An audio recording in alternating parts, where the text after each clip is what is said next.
Vijay Kumar ji, Mr. Manfred, Mr. Bernard, Mr. SKY, distinguished guests, ladies and gentlemen, very warm welcome to you and namaskar. I'll just run through as to what has been our role in Uttarakhand when we started here about 3 years back and how we have grown from 2009 to 2012. So, next slide please. So this is basically, our main purpose is to address the challenges which the farmer faces. So how do we integrate those challenges? And then, thank you Rick. So this is how the PPP will run. So next would be our journey in Uttarakhand and what is the objectives and how we are going to implement those objectives. This has already been explained by Mr. Prem, so I will not go much in detail on this slide. Next. So basically, this is our journey in Uttarakhand. We started in 2009 and this was the initiative of GIZ. Earlier it was known as GTZ. So they were the ones who invited us for the first time in 2009. They came over to our office in Chandigarh, and that is how we made an entry into Uttarakhand, because Uttarakhand was actually part of a UP state for us, and it was never a separate state. But later on, when we came here, we gave our project concept to different stakeholders. So we had a workshop here sometime in November 2009, in which we had invited our stakeholders, would-be stakeholders like ULIP, which is running an Ajivika program here, then Watershed Department of Uttarakhand, which is Grameya, and then we held a workshop with them and we explained the concept of RML to them as to how we can improve the livelihood of farmers by giving them this actionable information in the form of an SMS. So later on, what happened was that we did a pilot with them to how to experience as to what RML is offering to the farmers. So we did a pilot with the Grameya and we did a pilot with ULIP. They sponsored our RML service to some of the selected farmers.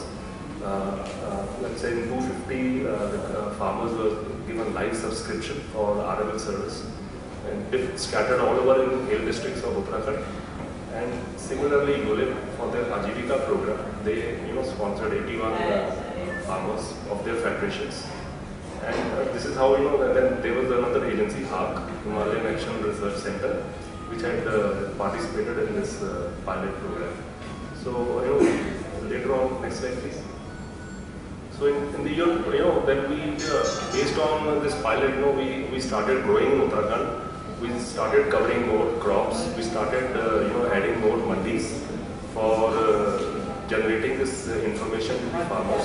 And later on in the year 2011, this is the various stages of our progress in Uttarakhand. Like as I said, we customized the content. We created the content specifically meant for hill districts and the farmers of Uttarakhand. And accordingly, created that profile and started giving the information. Some of the farmers behind can't understand. Okay. ठीक है. So जब हम 2011 में यहाँ पर आए, उस वक्त हमने यूलिप और यूलिप के जितनी फेडरेशंस हैं और ग्रामीण जो वाटरशेड डिपार्टमेंट है, उनके जो फार्मर्स थे, उन्होंने हमारी आर्मल सर्विस इन्होंने स्पॉन्सर की, चालू की, और हमने फार्मर्स को अपनी इंफॉर्मेशन देनी शुरू की. और उसमें से हमने जैसे जैसे फार्मर्स का हमने प्रोफाइल कैप्चर किया, उनको फ़ोन पर हमने उससे इंफॉर्मेशन दी, कहाँ के रहने वाले हैं, उनका नाम क्या है, कौन सी फसल के बारे में वो जानकारी चाह रहे हैं, कौन सी मंडियों के भाव उनको चाहिए, ये सारी इंफॉर्मेशन हमने उनका प्रोफाइल कैप्चर किया. और उसके बाद उनको SMS के ज़रिए उनके मोबाइल हैंडसेट के ऊपर वो इंफॉर्मेशन जानी शुरू हो गई. और ये हमने इसको हम कस्टमाइजेशन कहते हैं, जैसे कि फार्मर को जो इन्फॉर्मेशन चाहिए उसको उसी प्रकार की इन्फॉर्मेशन चालू हो गई. इसके बाद हमने धीरे धीरे जितनी कोई फसलें की जानकारी थी वो हमने बढ़ानी शुरू की. हमारे पास 3-4 फसलें की जानकारी थी, उसको धीरे धीरे हमने आज की डेट में हमारे पास 26 ऐसी फसलें हैं जिनकी जानकारी हम फार्मर्स को दे रहे हैं उत्तराखंड में। इसके अलावा हम उत्तराखंड ऑर्गेनिक कमोडिटी बोर्ड है, उनके साथ हमने तालमेल किया, उनसे कंटेंट हमने उनसे हेल्प, उन्होंने हमें सपोर्ट किया, कंटेंट क्रिएशन किया। जो ऑर्गेनिक की खेती बाड़ी करते हैं किसान भाई उत्तराखंड में, उनको हमने ऑर्गेनिक के बारे में जानकारी शुरू की। आज की डेट में हमारे पास कुछ 14 फसलें ऐसी हैं जो कि सिर्फ ऑर्गेनिक के ऊपर ही हम उनको जानकारी दे रहे हैं। इसके अलावा 26 किस्मों की ऐसी फसलें हैं जो कि अलग से इनऑर्गेनिक जिसको हम बोलते हैं, उसके बारे में जानकारी जा रही है।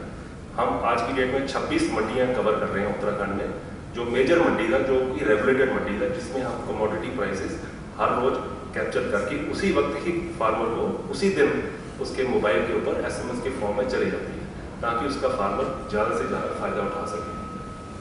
इसके बाद हमारे नबार्ड के जितने भी फार्मर क्लब्स हैं, उन्होंने इस सर्विस को स्पॉन्सर किया।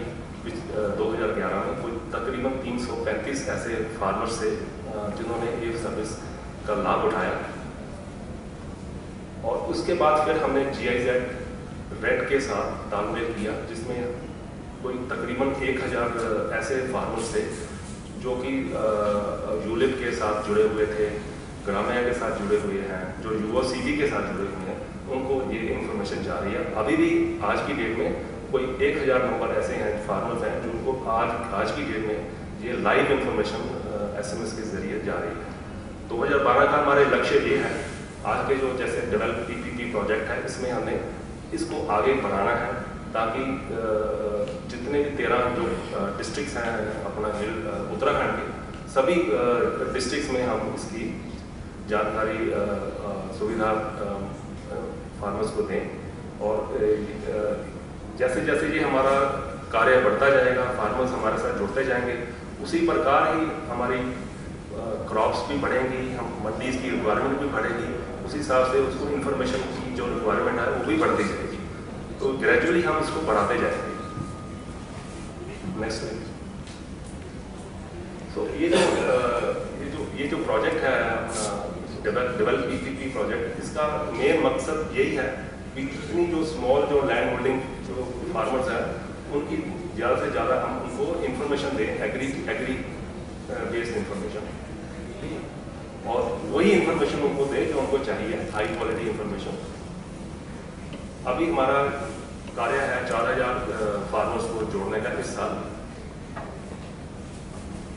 और इसके बाद जब ये प्रोजेक्ट 3 साल के बाद खत्म हो जाएगा, तो इसका हमारा मेन उद्देश्य ये है कि इसको आगे लेके जाएं, और ज़्यादा से ज़्यादा हमारे तकरीबन जो 6 लाख फार्मर्स हैं उत्तराखंड में, उनमें से ज़्यादा उन फार्मर्स को ये इंफॉर्मेशन दी जाए। तो ये जो हमारा प्रोजेक्ट आज से शुरू हो रहा है, इसकी मैं थोड़ा सा संक्षेप में बताऊंगा, मैं इसमें ज़्यादा टाइम नहीं लूँगा, लेकिन संक्षेप में मैं बताने की कोशिश करूँगा कि हम ये प्रोजेक्ट को ऐसे आगे कैसे चालू करेंगे। इसके बाद लॉन्च के बाद हम जो हमारे स्टेक होल्डर्स हैं, जैसे यूलिप है, UOCG है, या ग्राम्या है, या नबार्ड है, जहाँ सेवा भारती है, आर्क है, इनके साथ हम बैठक करेंगे। बैठक में उनको ये RML का जो कॉन्सेप्ट GIZ की ये जो पार्टनरशिप है, ये समझाई जाएगी और इनको साथ में लिया जाएगा। इनसे हम फिर जो इनके साथ फार्मर्स हैं, इनके साथ फेडरेशन जुड़ी हुई है, उनसे हम इनकी सपोर्ट लेके उनको फार्मर्स और फेडरेशन को ये सेवा चालू करेंगे, और इनके साथ हम एक वर्कशॉप करेंगे, जिसमें हम ये इनको सभी इस प्रोजेक्ट के बारे में जानकारी दी जाएगी, और उसके बेस पर ही हम वो डाटा कलेक्ट करेंगे फार्मर्स का, जिनको हमने सर्विस देनी है। हमारी कोशिश ये होगी कि ये फार्मर्स ज़्यादा से ज़्यादा इसमें आए, ताकि सभी को इसका फ़ायदा लाभ मिल सके। इसके बाद इनके साथ हम एग्रीमेंट वगैरह करेंगे, जितने भी स्टेक होल्डर हैं, MOU वगैरह होंगे। आगे चलिए, डाटा कलेक्शन होगा, जैसे मैंने बताया। डाटा कलेक्शन के बाद ही जब हमारे पास एक डाटा आ जाएगा फार्मर्स का, जो भी हमने टारगेट लिया है इस साल का, उसके बाद हम उनको कॉलिंग करेंगे, हम उनका प्रोफाइल क्रिएट करेंगे, उनसे पूरा एक हमारे कंज्यूमर केयर सेंटर है, वहाँ से उनको फ़ोन लगा के हम उनसे पूरी जानकारी करेंगे, जिसमें कि उसका नाम आ जाएगा फार्मर का, कौन से गांव में रहता है, उसके तालुका का क्या नाम है, उसका ब्लॉक का क्या नाम है, उसकी कौन सी कितनी उसकी लैंड होल्डिंग कितनी है, वो कितनी किस किस्म की उसकी सॉइल है, और उसका क्रॉप साइकिल क्या है, डेट ऑफ सोइंग क्या है, ये तमाम जो इंफॉर्मेशन है उसका एक हम प्रोफाइल कैप्चर करके ये हमारे डाटा बैंक में क्रिएट हो जाता है। इसके बाद फिर हम धीरे धीरे हमारी जो टीम है यहाँ पर, जो लोकल टीम रहेगी RML की, वो धीरे धीरे ट्रेनिंग की हम फार्मर्स को बताएंगे कि इसको SMS को पहले तो SMS कई फार्मर्स को SMS पढ़ना नहीं आता। हम उनको बताएंगे कि SMS की कैसे इसको इस्तेमाल किया जाए, इसमें इसके आगे उनको टेक्निकल इंफॉर्मेशन देंगे हम फार्मर्स को, इसका इस्तेमाल कैसे करना है। इसके बाद फील्ड विजिट, जैसे मैंने इसमें लिखा है कि इसमें फील्ड विजिट भी होगी हमारी डिफरेंट स्टेक होल्डर में। 13 डिस्ट्रिक्ट है और एक फील्ड विजिट होगी, वहाँ पर हमारी पूरी टीम जाएगी, फार्मर्स के साथ बैठक करेगी, उनको यूलिप के माध्यम से, जहाँ अपना ग्राम्या के माध्यम से उनके साथ बैठक करेंगे और उनकी समस्याएं जो होंगी तमाम उस समस्याओं का हम हल करेंगे, जहाँ उनको आगे समझाएंगे कैसे इसका फायदा उठाना है इसको। अभी चलिए। सो बेसिकली ये जो सिस्टम है ये चलता है, ग्रेजुअल सिस्टम है, कंटिन्यूस सिस्टम है। हमारे कंज्यूमर केयर सेंटर से इनको हमें हेल्थ चेक जिसको बोलते हैं, उनकी फीडबैक भी लेते रहते हैं। उनको हमारी टीम से बाकायदा फ़ोन जाता है फार्मर को, उनसे पूछते हैं अभी आपको कोई परेशानी तो नहीं आ रही, या आपको ये इन्फॉर्मेशन कैसे लग रही है, इसमें आप कुछ और चेंजेस करवाना चाह रहे हो तो आप चेंजेस कर सकते हो, ताकि हम उसको प्रॉपरली कस्टमाइज करके उसको सही इन्फॉर्मेशन दें। और इसमें जैसे हमारे प्रेम साहब ने बताया, एक टोल फ्री नंबर भी है, जिस पर अगर किसान कभी भी सोमवार से लेके शनिवार तक कभी भी हमारे टोल फ्री नंबर पर निःशुल्क वो फ़ोन पर बात कर सकता है। और इसके अलावा अगर वो समस्या उसकी कोई और रह जाती है जो जिसके बारे में उसको मैसेज में नहीं पता लग रहा, तो वो टोल फ्री नंबर पर लगा के वो अपनी समस्या का हल कर सकता है। Yes sir.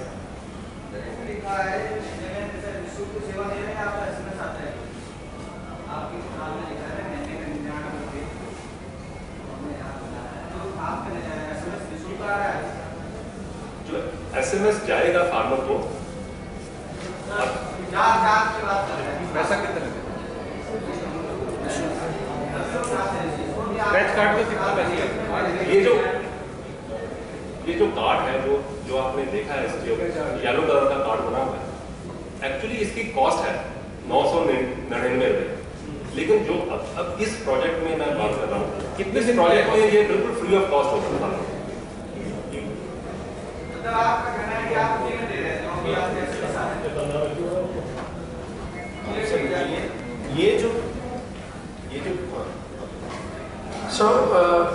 वैसे RML की सर्विस जो है ये 999 रुपये पूरे साल के लिए है। लेकिन उत्तराखंड में जो हम ये प्रोजेक्ट GIZ के साथ मिलकर कर रहे हैं, इसमें ये सर्विस तकरीबन 4000 किसानों को बिल्कुल मुफ्त में दी जाने वाली है। और इस सर्विस में ना ही SMS जो फार्मर को जाता है वो फ्री है, बल्कि जो through out the year farmer कभी भी किसी तरह की जानकारी चाहता है तो वो हमारे टोल फ्री कॉल सेंटर पे फ़ोन कर सकता है, और इस फ़ोन का फार्मर को कोई चार्ज नहीं है। सो पूरी सर्विस एक तरह से उत्तराखंड में इस प्रोग्राम के द्वारा फ्री में दी जा रही है। ये मंथली जैसे हम उत्तराखंड की बात करते हैं, उत्तराखंड में मंडियों का हमें केरला मंडी बताते हैं, आप हरियाणा मंडी बता रहे हैं। उत्तराखंड देहरादून की बात करें, देहरादून में तो अनाज मंडी है ही, तो हम मंडियों का जो हमारा SMS आता है उससे क्या लाभ होगा? आप उत्तराखंड की बात कर रहे हैं तो मंडी हमारे पास उसका जो रेट है, देहरादून की मंडी का कोई रेट नहीं आता। तापमान का आ रहा है, ठीक है, हम बात तापमान का आप दे, तो मंडी अगर दिल्ली की बात करें, हम विदेश की बात करें, तो वो उत्तराखंड में बैठे तो उत्तराखंड की बात करना अच्छी बात। जी बिल्कुल। तो अब तक जैसे आपने कहा बिल्कुल सही है कि हम उत्तराखंड की सभी मंडियां नहीं कवर कर रहे थे, लेकिन इस प्रोग्राम के माध्यम से हमारा उद्देश्य यही है कि उत्तराखंड की जितनी भी बड़ी A क्लास और B क्लास मंडी है उन्हें हम कवर करें। और फार्मर जो चुनाव करता है कि मुझे इस मंडी की जानकारी चाहिए, इस क्रॉप की जानकारी चाहिए, वही जानकारी फार्मर को दी जाएगी। अब तक हम ये मॉड्यूल उत्तराखंड में नहीं लाए थे, क्योंकि हम जिस तरह से यहाँ ऑपरेशंस कर रहे थे वो एक छोटे स्तर पर, एक पायलट स्तर पर हो रहे थे। अब हम GIZ के साथ मिलकर इस प्रोग्राम को बढ़ा रहे हैं और जिस तरह से हम ये सर्विस बाकी पूरे देश में चला रहे हैं उसी तरह से एकदम मतलब जितना पर्सनलाइज लेवल पे इंफॉर्मेशन फार्मर चाहते हैं उस तरह से हम देने की कोशिश करेंगे। यही मकसद है इस प्रोग्राम का। एक चीज और है, हमारे उत्तराखंड जैविक प्रदेश बना दिया गया है। जैविक के नाम पर अगर हमारे पास एसएमएस आ रहा है ऑर्गेनिक के, हमें ऑर्गेनिक चाहिए, हम किसान ऑर्गेनिक है, तो हमारे ऑर्गेनिक के पेस्टिसाइड क्या आ रहा है ये जानकारी बिल्कुल नहीं है, ना ही पेस्टिसाइड हमारे पास। अब किसान पूछ रहा है अपने आप सीमित हो गया। तीसरी चीज, अभी एक कंपनी आई थी आईसीआईसी लोमबार्ड, उन्होंने हमारा बासमती का बीमा किया था, लेकिन वो कंपनी भागी। आपको समझा रहा हूँ तो हमने उनको एसएमएस करें, उनको फोन करें, लेकिन उन्होंने हमारे खेतों में आकर देखा किसान को नुकसान हुआ। मैं एक एक करके आपके 3 या 4 प्रश्न जो आपने एक ही प्रश्न में पूछे सभी का जवाब देने की कोशिश करूंगा। आप जो कह रहे हैं ऑर्गेनिक फार्मिंग, आपने अगर रविंदर जी का प्रेजेंटेशन ध्यान से देखा हो तो उन्होंने तकरीबन 14 ऑर्गेनिक प्रोडक्ट्स के बारे में हम जानकारी इस प्रोग्राम में कवर करेंगे, उसके बारे में कहीं कहा था, मैंने शायद सुना था, आपने भी शायद सुना होगा, नहीं भी अगर सुना है तो मैं कह रहा हूँ कि ऑर्गेनिक जो प्रोडक्ट्स है या ऑर्गेनिक कल्टीवेशन प्रैक्टिसेस हैं, NPM, IPM या वगैरह वगैरह, वो सभी तरह की जानकारियाँ इस प्रोग्राम में हम कवर करेंगे। That was your first question. Second question, आपने ICICI लोमबार्ड के बारे में कुछ कहा, मेरी वहाँ पे कोई टिप्पणी नहीं है। मैं सिर्फ इतना कहना चाहता हूँ कि हम कोई विदेशी कंपनी नहीं है, हम विदेशी कंपनी हैं लेकिन हमारा हिंदुस्तान में कारोबार तकरीबन 120 साल से है। So we are a company which is 120 years old in this country and we are as good a Indian company as any other company। And हमने 2009 में उत्तराखंड में हमारा प्रेजेंस स्थापित किया था। एक ही आदमी यहाँ पे हमने मतलब डिप्लॉय किया था उस टाइम, और GIZ के बहुत पुश के बाद हमने आदमी डिप्लॉय किया था। हम यहाँ नहीं आना चाहते थे लेकिन GIZ ने हमें मतलब पुश किया और हम यहाँ आए, और हम तब से यहाँ पे काम कर रहे हैं। और अब हम इसको मतलब 10 times ग्रो कर रहे हैं इस काम को। जहाँ एक आदमी था वहाँ अब हम 7 या 8 आदमी यहाँ पे लगा रहे हैं। बहुत सारा जो सेंट्रलाइज रिसोर्स है वो भी यहाँ पे फोकस कर रहा है, और हम यहाँ से कहीं जाने वाले नहीं हैं। हम यहाँ आए हैं अगले 50 साल रहने के लिए। सो उस हिसाब से हमारा काम है।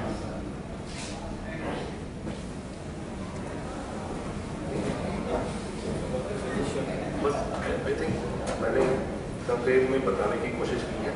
बाकी हम जैसे जैसे काम करेंगे वैसे वैसे हम अपने काम को बढ़ाएंगे, न्यू क्रॉप्स ऐड करेंगे, न्यू मंडीज ऐड करेंगे, ये प्रक्रिया चलती रहेगी।